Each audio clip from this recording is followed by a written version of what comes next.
क्या है आध्यात्म? दर्शन, चिंतन धारा, विद्या या संस्कृति की परंपरागत विरासत। आध्यात्म दर्शन यानी जीवन का शाश्वत सत्य। मानव जीवन से जुड़े शाश्वत सत्यों को जानिए और समझिए उपासक डॉक्टर सोहन राज तातेड़ से हमारे खास कार्यक्रम आत्मविज्ञान में। आत्मविज्ञान यानी सही दृष्टि, सही सोच। भाई और बहनों, मातृशक्ति को नमन। स्टूडियो में आपका हार्दिक स्वागत, अभिनंदन है, सत्कार। आत्मविज्ञान साइंस ऑफ द सोल कार्यक्रम के अंतर्गत हम आपको सही दृष्टि, सही सोच देते हैं, यानी आपकी नकारात्मक सोच को सकारात्मक में बदलते हैं। हम आपको अवगुणों को हटा करके गुण देते हैं और आपके अंदर जो दोष है उनको हटा करके आपको निर्दोष बनाते हैं। यही हमारे आत्मविज्ञान कार्यक्रम का मुख्य उद्देश्य है। तो आज हम इसी क्रम में एक बहुत सुंदर विषय लेकर के आपके सामने प्रस्तुत हो रहे हैं। निर्णायक विषय है विनाशी अविनाशी। भाई और बहनों, इस दुनिया, ये जो सारा जो जगत बना हुआ है, ये दो तत्वों से बना हुआ है। एक तो जड़ है और दूसरा चेतन है। तीसरा कोई तत्व नहीं है, इसका मिश्रण जरूर है। हर जीवित प्राणी का जो शरीर है वह जड़ और चेतन का मिश्रण है, लेकिन मुख्य तौर से ये दोनों ही तत्व है। तो ये जड़ और चेतन तत्व या विनाशी अविनाशी, ये क्या होते हैं? पहले इसकी परिभाषा समझते हैं। जड़ किसे कहते हैं? जड़ पुद्गल को कहते हैं, जड़ परमाणुओं को कहते हैं। और जड़ का जो गुण क्या होता है, उसमें वर्ण होता है, गंध होता है, रस होता है, स्पर्श होता है। वह जड़ है, वह विनाशी है, वह पुद्गल है, वह मैटर है। तो वह गलन मिलन धर्मा है। वह टूटता रहता है, बिखरता रहता है, जुड़ता रहता है। हमारे जितने भी वैज्ञानिक लोगों ने खोज करके अभी तक 160 भौतिक तत्व दिए गए हैं जो कि हमारी पृथ्वी की गर्भ से निकलते हैं। वो कौन से होते हैं? जैसे एल्यूमिनियम है, टिटानियम है, गोल्ड है, सिल्वर है, कोबाल्ट है, मैग्नीज है, इत्यादि इत्यादि। ये सारे तत्व मिलते जुलते हैं, जुलते रहते हैं।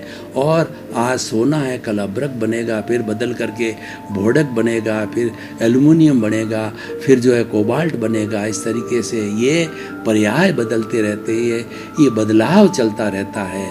तो जो ये सारा जड़ पदार्थ गलन मिलन धर्मा है और इसका प्योर तत्व है वो परमाणु है।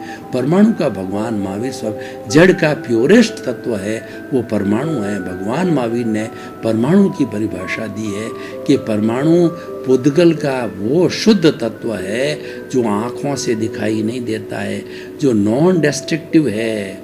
और वह जो है नॉन, उसके कोई टुकड़े नहीं होते हैं और टुकड़े नहीं किए जा सकते हैं, तोड़ा नहीं जा सकता, आँखों से दिखाई नहीं देता है, नॉन विजिबल है। वो किसी भी विज्ञान के जो है वो उपक्रम से नहीं देखा जा सकता है। उसको देखने के लिए हमारी प्रत्यक्ष शक्ति जो अवधि ज्ञानी है, मन ज्ञानी है और केवल ज्ञानी है, आत्मा के आलंबन से ही उनको देख सकता है, विशुद्ध है। जब एक परमाणु दूसरे परमाणु से मिलता है तब वह अशुद्ध हो जाता है। द्विपरमाणु, चतुपरमाणु, अष्टपरमाणु, और ये मिलते मिलते ये सारे हमारे बड़े बड़े मकान हैं, ट्रेन है, फ्लाइट है, रेलगाड़ी है और ये सारी सड़कें हैं। ये पूरी सृष्टि जो जड़ तत्व है वो सृष्टि उससे मिली। और पेड़ पौधा जो हमारा जितने भी ये वनस्पति है, ये चेतन तत्व है और ये जड़ का मिश्रण है। वो आगे आपको बताएंगे। तो अविनाशी, अब हम अविनाशी बात करते हैं। चेतन तत्व अविनाशी है। चेतन तत्व भूत में भी वही था, वर्तमान भी वही है और भविष्य में ही रहेगा। चेतन में कोई बदलाव नहीं आता है। बदलाव आता है मात्र जड़ के अंदर आता है। चेतन तत्व स्थायी तत्व होता है, किसी समय में कोई बदलाव नहीं आता है। और वो हमारा चेतन तत्व की जो परिभाषा की गई है, असंख्य चेतनामय परमाणुओं के पिंड को आत्मा, जीव, चेतन तत्व, कॉन्शियसनेस कहा गया है। इसके 23 नाम हैं। कोई भी नाम लीजिए, भाव ये है कि वो चेतन तत्व होता है। और चेतन तत्व का जो गुण होता है जड़ से भिन्न होता है। जड़ कभी चेतन नहीं हो सकता, चेतन कभी जड़ नहीं हो सकता।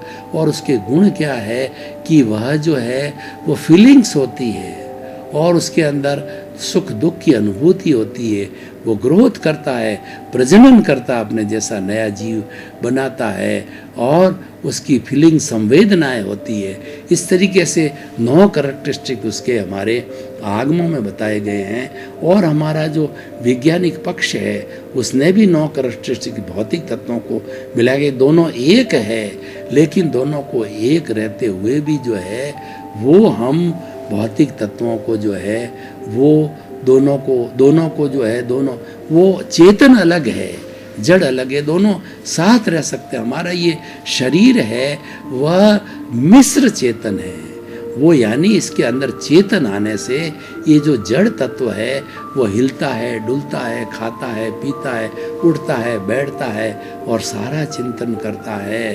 तो वो हमारा जो तत्व है वो चेतन तत्व है और चेतन तत्व वह अविनाशी है और जड़ तत्व विनाशी है। तो हम अब बात करते हैं कि जो हमारा चेतन तत्व है वो सच्चिदानंद है, वो सत्य चित्त और आनंद वाला है। सत का मतलब वो अविनाशी है, चित्त का मतलब वो ज्ञान दर्शन वाला है, उपयोग लक्षण वो जीव है। आत्मा का लक्षण क्या है? उपयोग है। उपयोग किसको कहते हैं? ज्ञान और दर्शन को कहते हैं। ज्ञान और दर्शन 2 पर्याय हैं, ये मोड्स हैं। इसी कारण से आत्मा द्रव्य है, लेकिन वो दोनों मिला करके वो एक ही ज्ञान हो जाता है। तो हम कह सकते हैं आत्मा ही ज्ञान है, ज्ञान ही आत्मा है। और उसके बाद के अंदर उसका लक्षण क्या है? उसका लक्षण आनंद है। हमारे भीतर जो आनंद की अनुभूति होती है जो जड़ पदार्थ में नहीं हो सकती है, वो आनंद है, वह चेतना की अनुभूति है। और आनंद भी 2 तरह का होता है। एक टेम्परेरी आनंद हमारे जड़ पदार्थ है, जैसे कि रोटी, कपड़ा, मकान, शिक्षा, चिकित्सा, ये मूलभूत आवश्यकताएं होती है और इनकी पूर्ति होता है तो भी आनंद की अनुभूति होती है। वो क्षणिक आनंद है, वो जड़ से मिला हुआ आनंद है, वो चला जाता है, वो टेम्परेरी है। लेकिन जो शाश्वत आनंद होता है वो चेतन से मिलता है, क्योंकि वो बाहर नहीं है, वो जड़ में नहीं है, वो जड़ का लक्षण नहीं है। जड़ तो वर्ण गंध रस स्पर्श वाला है, वो चेतन का है और चेतन में होती। इसलिए भाई और बहनों, सुख जो है वो बाहर नहीं ढूंढा जाए। ये मृग तृष्णा क्या होती है? जो मृग होता है वो गर्मी के दिनों में उसको दिखाई देता है, वो प्यासा होता है तो उसको वो दूर से जो दिखाई देता है तालाब है, वो उछलता कूदता जाता है और जो ही पास में पहुंचता है कि तालाब नहीं है, वो मृग तृष्णा कहलाती है। और जो मृग होता है उसकी नाभि में कस्तूरी होती है, उसकी जब सुगंध फूटती है तो इधर उधर भागता है कि इतनी अच्छी सुगंध कहाँ से आ रही है। उसको ज्ञान नहीं, जब ज्ञान होता है कि ये तो मेरी नाभि में है, उसका ज्ञान टूटता है, तब होता तो ये मृग तृष्णा है। हमारा जीवन भी वैसा ही है।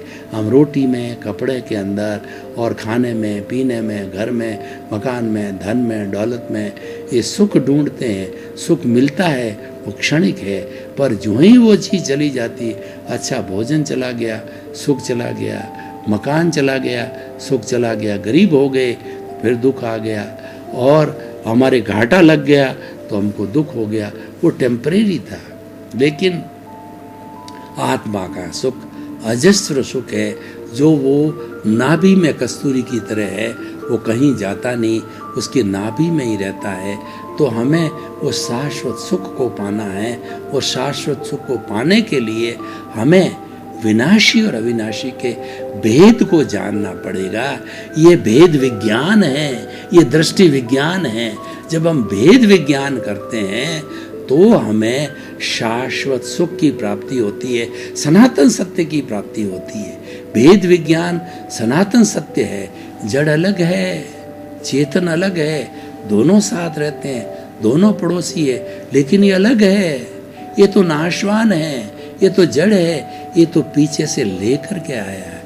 हमारा शरीर है, पूर्व जन्म के कर्मों के भुगतान के लिए मिला है, और जब भुगतान पूरा हो गया यानी आयुष्य समाप्त हो गया तो ये जड़ को तुरंत जो है जला दिया जाता है। और जब ये जड़ हो जाता है, जब हंसा उड़ जाता है, जब चेतन अविनाशी इसमें से चल जा करके दूसरे जन्म के अंदर दूसरे शरीर में धारण कर लेता है, तो लोग कहते हैं जल्दी करो जल्दी करो, इसका खून है पानी बन गया और हमारे मेहमान आ गए हैं, कीड़े मकोड़े हो रहे हैं, इसमें दुर्गंध आ गई है, जल्दी ले जाओ। और ले जा करके आजकल तो इलेक्ट्रिक सिस्टम है, इलेक्ट्रिक सिस्टम दबाया और जो है वो 5-10 मिनट में ये शरीर भस्म हो जाता है। तो मूल्य क्या है? मूल्य हमारे अविनाशी का। मैं ये नहीं कह रहा हूँ विनाशी कोई मूल्य नहीं है। तो ये शरीर माध्यम खलु धर्म साधनम, ये साधन है, साध्य हमारा अविनाशी है, साधन है, जड़ है। हम इसका प्रतिकार नहीं करते, बिना जड़ के हम चेतन को शुद्ध नहीं कर सकते।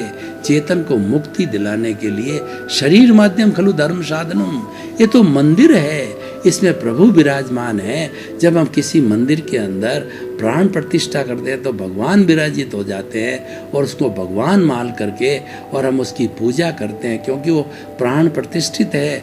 तो ये तो मंदिर है, भीतर प्रभु विराजमान है, जीवित प्रभु विराजमान है। तो उसको आप वंदना करिए, प्रणाम करिए, उसकी स्तुति कीजिए, उसकी बात को समझिए, उसके गुण को समझिए।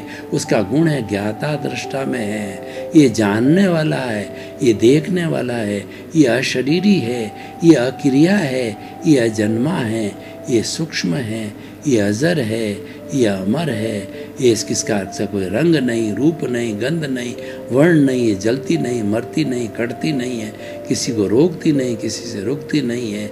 ये तो अव्याबाद है, ये तो टंकोत्कीर्ण है। उसके असंख्य असंख्य गुणों की माला फेरिए, उसकी भजना कीजिए, ज्ञाता दृष्टा भाव में रहिए।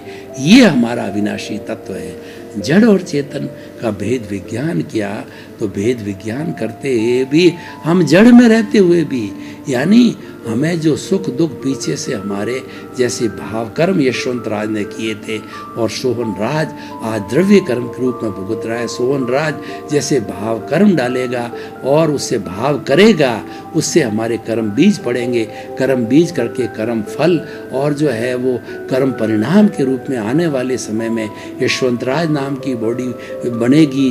तो इसका मतलब मोहन राज, सोहन राज, यशवंत राज तीनों अलग अलग बॉडी है। करने वाला कोई है, भुगतने वाला कोई है, लेकिन तीनों समय के अंदर हमारा अविनाशी तत्व, हमारा आत्मा, हमारा प्रभु, हमारा भगवान, वो तो कॉमन है, वो सामान्य है, तीनों ही स्थितियों में रहा हुआ है। इसका मतलब वो मुख्य है, तीनों को गाइड कर रहा है। उसकी प्रेजेंस से जो है वो सोहन राज ने किया और मोहन राज ने किया, सोहन राज भुग रहा है, सोहन राज ने किया, यशवंत राज भुगतता रहेगा। तो हम क्या कहना चाहते थे कि आप विनाशी अविनाशी को समझो और समझ करके भेद विज्ञान करो। और ये हम अलग हो नहीं सकते जड़ से, क्योंकि ये तो पूर्व जन्म के कर्मों का भुगतान है। ये हमारा जो है व्यवहार जगत है, व्यवहार शुद्धि बिना निश्चय शुद्धि हरगिज नहीं है। सारे जो कुछ भी हमने जो है पाप पुण्य किए हुए हैं उन सब का चुकता करना पड़ेगा, वो हमारा हिसाब है। हम घर में भी देखें कि हमारे घर में पति पत्नी, बेटे बेटियां, बहुएं जितने भी होती हैं सब पार्टियां हैं। पत्नी है सबसे बड़ी पार्टी है, पूरे जीवन भर हमारे साथ रहती है। ये पार्टियां कोई लेने आई है, कोई अपना हिसाब देने आई है। लेने आई का मतलब ये है कि हमारे से पैसे ले जाएगी, हमको ठोकेगी, पीटेगी, मकान से बाहर निकलेगी और हमको कटु वचन बोलेगी, हमारी सेवा नहीं करेगी। और देने आई है वो बेटा है, वो श्रवण कुमार बनेगा, वो आपकी अच्छी सेवा करेगा, सुख दुख के अंदर आपके साथ रहेगा, आपका भोजन में, ट्रीटमेंट में, रोटी कपड़ा मकान, शिक्षा चिकित्सा के अंदर वो आपकी भरसक प्रयत्न करेगा, श्रवण कुमार बन जाएगा। तो ये जीवन का क्रम है, ये चलता रहता है। और ये तो ध्वनि की प्रति ध्वनि है। हमने पिछले जन्म में ध्वनि की, इस जन्म में वही प्रति जन्म मिली। कोई दोषी नहीं है, नो ब्लेम नो क्लेम। किसी पर ब्लेम नहीं करना है कि उसने मेरा बिगाड़ किया, दुनिया की ऐसी कोई ताकत नहीं है 33 करोड़ देवी देवताओं के अंदर कि कोई भी आपका बुरा कर सके, और ऐसा कोई भी आपका हितकारी नहीं है जो आपका भला कर सके।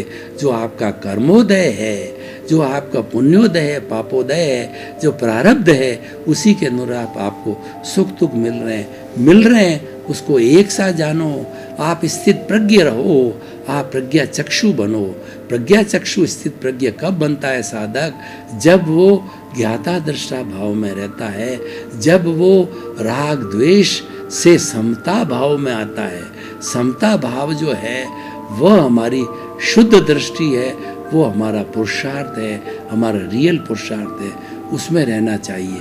तो भाई और बहनों, हम ये कहना चाह रहे थे कि विनाशी अविनाशी को समझो, दोनों साथ रहते हैं। एक का तो जड़ तो भुगतान है और अविनाशी है उसकी हाजिरी है। जड़ जड़ का भुगतान करता है, जड़ का भुगतान जड़ से होता है, जड़ नए जड़ को पैदा करता है, उसमें आत्मा कोई लेना देना नहीं है, उसका कोई योगदान नहीं है। वह तो एक जो है वो क्रिएटर के रूप में रहता है।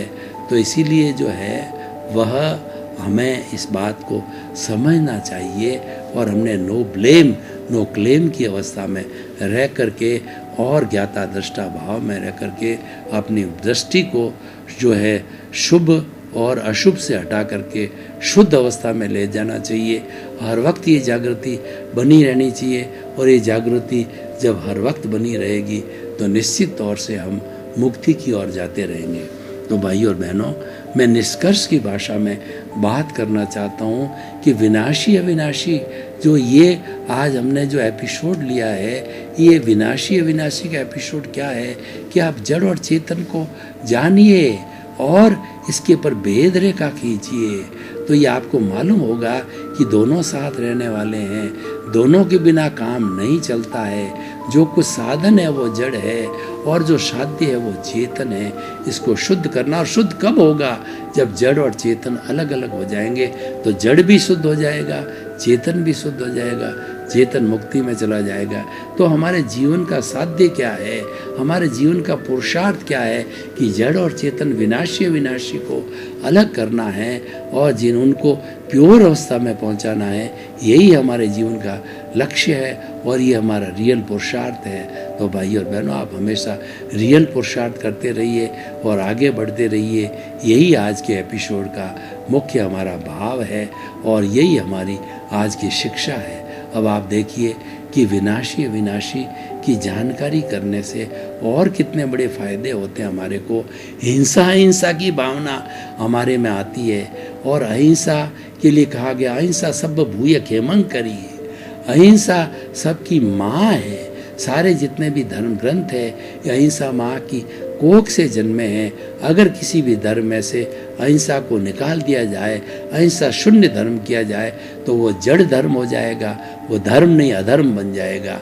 तो धर्म कब रहता है? जब उसमें अहिंसा का समावेश होता है, जब उसकी अहिंसा की निश्चय मिलती है, जब अहिंसा का उसको पोषण मिलता है, संरक्षण मिलता है। तो इसलिए हिंसा अहिंसा की बात विनाशी से मालूम पड़ती है कि विनाशी तत्व को काटने से, पीटने से, छेदने से कोई भी तरह की हिंसा नहीं होती है। हिंसा तो हिंसा होती है वो हमारा जो चेतन तत्व है जिसके साथ के अंदर जो जड़ मिला हुआ तो प्योर जो है हमारा शुद्ध आत्मा है, उसकी तो कोई हिंसा होती नहीं है क्योंकि वह तो अशरीरी है। तो लेकिन वो जिस शरीर को धारण किए गई है किसी जड़ पदार्थ के अंदर आई हुई हो तो उसको मारना, पीटना, तोड़ना, प्रताड़ना देना, ये सारा जो है वो हिंसा कहलाता है। और उसका किसी तरह से छेदन भेदन नहीं करना और उसको जो है वो उसको कोई तरह का वो दुख न देना है, वह अहिंसा की परिभाषा में आता है। तो ये सारा हमारा मानव धर्म है। मानव धर्म जो है ये हिंसा अहिंसा को समझ करके और विनाशी अविनाशी को समझ करके हमारे में एक नई सोच पैदा होगी, हमारे में एक मानव धर्म आएगा। मानव धर्म ये है कि प्राणी मात्र को जो है आत्मतुलावत समझो।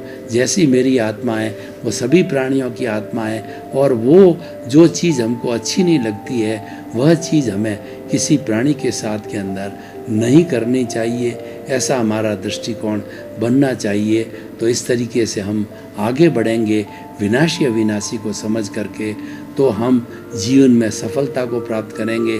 और जो ही ये हर वक्त जो हमारा परमानेंट बना रहेगा, तो ये परमानेंट बनाए रखने के साथ साथ के अंदर हम अंतिम में मुक्ति को जा सकते हैं। तो भाई और बहनों, हम आपको इस एपिसोड के माध्यम से ये एक शिक्षा देना चाहते हैं, आपके जीवन का लक्ष्य बनाना चाहते हैं कि आप अविनाशी को प्रथम स्थान दो और विनाशी को द्वितीय स्थान दो। विनाशी जो है वो हम लेकर के आए हैं, उससे हम अलग नहीं हो सकते, वो हमारी मजबूरी है। लेकिन मजबूरी के साथ साथ में ये तो समझो कि हमारा जो लक्ष्य है, हमारा साध्य है, वो अविनाशी है। तो इस तरीके से विनाशी अविनाशी की भेद रेखा खींच करके और हम दृष्टि विज्ञान को प्राप्त करके, भेद विज्ञान को प्राप्त करके जो है हम सनातन सुख और शाश्वत सुख की प्राप्ति कर सकते हैं, जो कि हमारे जीवन का लक्ष्य है। तो आइए हम उस लक्ष्य को अच्छा बनावें, सुंदर बनावें और अपने जीवन को भव्य बनावें और धन्य बनावें। और हमारा मानव जीवन जो मिला है, बहुत कठिनाई के बाद मिला है, उसको सफल मिलावें। हमें 4 बातें अच्छी तरह से समझनी है कि 4 बातें इस दुनिया में दुर्लभ है। पहला है कि मानव तन का प्राप्त होना, और दूसरी बात होती है कि ईश्वर की भक्ति का श्रवण करना, और तीसरी बात होती है ईश्वर भक्ति में विश्वास करना, और चौथी बात है ईश्वर भक्ति को जीवन में उतारना। जब चारों जी बातें समन्वित हो जाती है, तो समन्वित होकर के ये बातें निष्कर्ष के तौर पर, और ये जो है ये चारों बातें मिल करके हमारे जीवन को धन्य बनाएगी। और हम यही चाहते हैं कि हमारा जीवन सबके लिए अनुकरणीय हो, वंदनीय हो, स्तुति हो, और हम समाज में रह करके परोपकारी करें। हम कोई ऐसा कार्य नहीं करें कि किसी को दुख हो, किसी को कष्ट पहुँचे, और हम किसी के प्रति बुरे भाव लावें, या हम जो है किसी के प्रति बुरा चिंतन करें। ये भावना मिट जानी चाहिए। कुल मिला के हमारा राग द्वेष का ग्राफ है, जो ही सभी दुख बंधन का कारण है, वही अज्ञान है। उस अज्ञान को जो है वो हमें जो है वो हटा करके ज्ञान की स्थिति को प्राप्त करना चाहिए। तो भाई और बहनों, आइए हम इस ज्ञान युग के अंदर आहुति दे करके और विनाशी अविनाशी दोनों तत्वों को अलग अलग समझ करके, उनकी भेद रेखा करके जीवन को जो है हम साध्य और साधन के रूप में इनको अपना करके, दोनों को साथ लेकर के हम अपने जीवन को धन्य बनावें। और जीवन का दृष्टिकोण रखें कि विनाशी अविनाशी को समझ करके दोनों को अलग करना है। अलग कैसे करना है कि हमारे जो महिलाएं होती है, वो कोई हमारा धान होता है, वो धान के अंदर कई कण आ जाते हैं, तो उस कण को अलग करने के लिए छाछ में सफाई करती है। तो सफाई करने से वो रेत के कण होते हैं वो अलग हो जाते हैं, और जो साफ साफ होता है वो अलग हो जाता है, दोनों अलग कर दिया जाता है। उसी तरह से जड़ और चेतन, शरीर और आत्मा को हमें शुद्ध करके अलग करना है, प्योर फॉर्म में लाना है। और जो शुद्ध हो जाएगा तो हमारी आत्मा सिद्ध बुद्ध और मुक्त बन जाएगी, और ये हमारे मुक्ति को चली जाएगी। और ये जड़ है 5 भूतों से जो बना हुआ है, ये 5 भूतों में पुनः विलीन हो जाएगा। तो भाई और बहनों, हम आपको यही निष्कर्ष में देना चाहते हैं कि आप जड़ और चेतन का जो है ये भेद कीजिए। भाई और बहनों, आपका बहुत बहुत धन्यवाद। आप आत्मविज्ञान कार्यक्रम बराबर देख रहे हो, और देखते रहिए, क्योंकि यह जो है हमारा जीवन अच्छा बनाने वाला है, जीवन में सुख देने वाला है, शाश्वत सुख देने वाला है, आपको अच्छा इंसान बनाने वाला है। आपके प्रति मंगल भावना शुभ। क्या है आध्यात्म? दर्शन, चिंतन धारा, विद्या या संस्कृति की परंपरागत विरासत। आध्यात्म दर्शन यानी जीवन का शाश्वत सत्य। मानव जीवन से जुड़े शाश्वत सत्यों को जानिए और समझिए उपासक डॉक्टर सोहन राज तातेड़ से हमारे खास कार्यक्रम आत्मविज्ञान में। आत्मविज्ञान यानी सही दृष्टि, सही सोच।